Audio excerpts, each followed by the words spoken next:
year, we're starting a new tradition, and that is to ask a member already of the Hall of Fame to welcome the incoming class, and it is very much my pleasure to introduce Barbara Heylmun Longstreth, again, the class of '58. Barbara was inducted to the Hall of Fame in 2008, and we've invited her to join us because we think she has a very significant connection to some of the people today, as well as many other women that she played with or that she knew over the years. She was captain of the field hockey, basketball, and lacrosse teams in her senior year. She was named to the first United States women's lacrosse team as a college sophomore. In 1998, she was named to the United States Lacrosse Hall of Fame. And I quote, "In recognition of her sportsmanship, integrity, character, and contributions to the sport of lacrosse as exemplified in intercollegiate competition." She was a multi-year member of the U.S. field hockey team, and after her graduation, Barbara was a leader in collegiate women's sports, coaching championship teams at Stanford University. She left a legacy in her profession, and she is one of ours. Please welcome Barbara to the podium.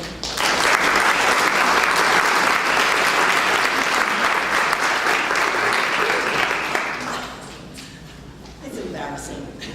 It seems like another lifetime. But thank you, Jan, I appreciate it. First of all, I want to congratulate, and I have to put on my glasses, everybody. I want to congratulate all of the new inductees in the Arcadia University Hall of Fame.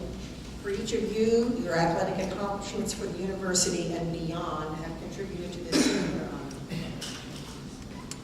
I'm fortunate enough to have played with several of this year's inductees, so I'm particularly happy to welcome them and all of you to this select group.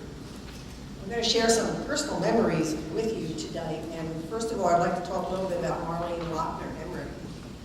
In 1954-55, which was my freshman year, Marlene was the senior captain of field hockey, basketball, and lacrosse. She had to deal with a cocky freshman. I thought I was like apple pie and whatever I thought I was. And one day, Marlene sat me down and told me off. And it was the best thing that ever happened to me in my life. It really humbled me. I remember that. I've always remembered that, and it really made a difference in how I approached others and athletics. So I thank Marlene for that. That year, we were undefeated. We had a record of 7-0. All you people who play now, we played 7 games in a week. Marlene scored 22 goals in 7 games. We had a dominant team with 4 other members of the Hall of Fame: Jean Lennox West, Rosie Denico-Blankley, my classmate Maxine Swift-Friend, and myself on that team.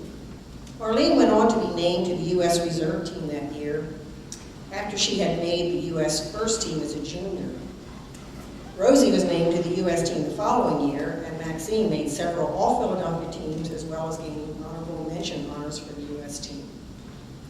I want to tell you a little history about women's sports in those days. This is in the 50s, and it would have been true in the 40s also. I know a lot of you were not born then, but hang on, hang in. There were very few regions in the country where women could play sports in the 50s. And along the East Coast, from probably Boston down to Virginia, it was like a hotbed. And then there were some spots, there were some areas in the Midwest around Chicago and then in California. And that's where women could play. In fact, there may be some grandmothers here who never had the opportunity to play because their school did not have interscholastic sports. We were very lucky, those of us who lived in suburban Philadelphia. Then our sports schedules only included colleges in the immediate area. So the schools, the colleges that were active in women's sports in those days were Swarthmore, Bryn Mawr, Temple, Penn, Drexel, Ursinus, and Chestnut Hill in basketball. And that's who we played in all the sports. We could play different intercollegiate sports in each season because there wasn't the same emphasis and specialization there is today. So many of us played 3 sports: field hockey, basketball, lacrosse, or they could include softball. So we were very, I wouldn't trade that for the specialization that goes on today, because we had a lot of fun, but we were good also. In field hockey, there was a second season. So it wasn't just 7 games. There were several big tournaments. First of all, you would try out for the all-college teams. So we had a weekend tournament where the colleges got together and they named all college teams. Then you would play against the Philadelphia club teams, and they named Philadelphia teams, all Philadelphia teams. Those teams would go to a national tournament. Again, we would play against other sections in the country, like Boston or Virginia or Chicago or California, and then they would name, that was over the Thanksgiving weekend, and they would name the U.S. teams that way. That was before Title IX, it was before the Olympics. We could also, in lacrosse, during the lacrosse season, we could practice. During the season, we could practice with the adult women on Sunday afternoons. And no NCAA in those days. So, and then you could try out for the Philadelphia team and go to a national tournament over the Memorial Day weekend. Maxine Swift, friend, and I played field hockey, lacrosse, and basketball together for 4 years at Beaver College. And I want to share one great memory that she and I had. We had a good basketball team. We only lost to Ursinus in our sophomore year.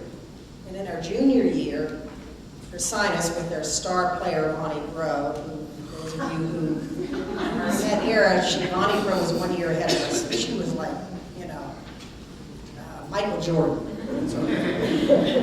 She stood in our way of an unbeaten season, but we had a plan. Basketball rule, first of all, the basketball rules were different for women in those days. There was a center line, and you had 3 forwards and you had 3 guards. This is true. These were the rules back in the 50s. And so Maxine was a guard, I was a forward, and Pat Fletcher was also a great player for us, who was a guard. And so you couldn't cross the center line. You were specialized in being a forward or a guard. You could dribble twice. That's all. But you could shoot and everything, but we were skilled, believe it or not. Our scores were, 50 or 60 to something, so we scored points. It's not like, don't think it was not good.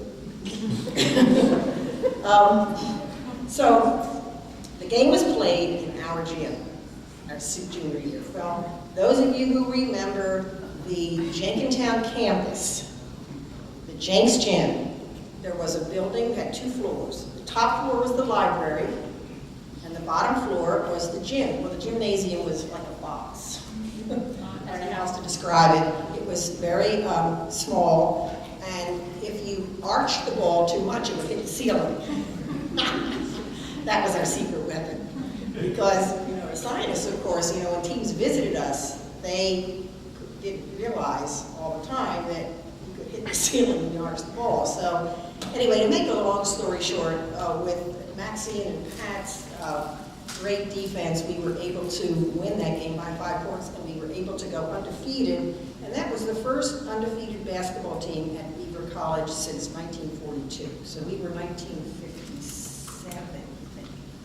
And so that was a long time between having undefeated teams in basketball. Julie Craig Baldwin was a great goalkeeper for our field hockey team, and she went on to coach field hockey and serve as athletic director for many years at the Wheeler School in Providence, Rhode Island. And the Duffy sisters followed several years later. It's interesting to note that the opportunity to play meaningful sport, especially field hockey and lacrosse, after college in organized adult clubs allowed me to play club field hockey with Dr. Maine Porter, who graduated in 1946. She and I were on the same club team, and also to meet at Philadelphia sectional field hockey and lacrosse events with B.J. Duffy and Diane Duffy Hoke. A span of 20 years. We were very fortunate because we had adult sports, so they were like lifetime sports. So I have great memories of those days, and I'm honored to share this memorable night with all of you. Again, congratulations.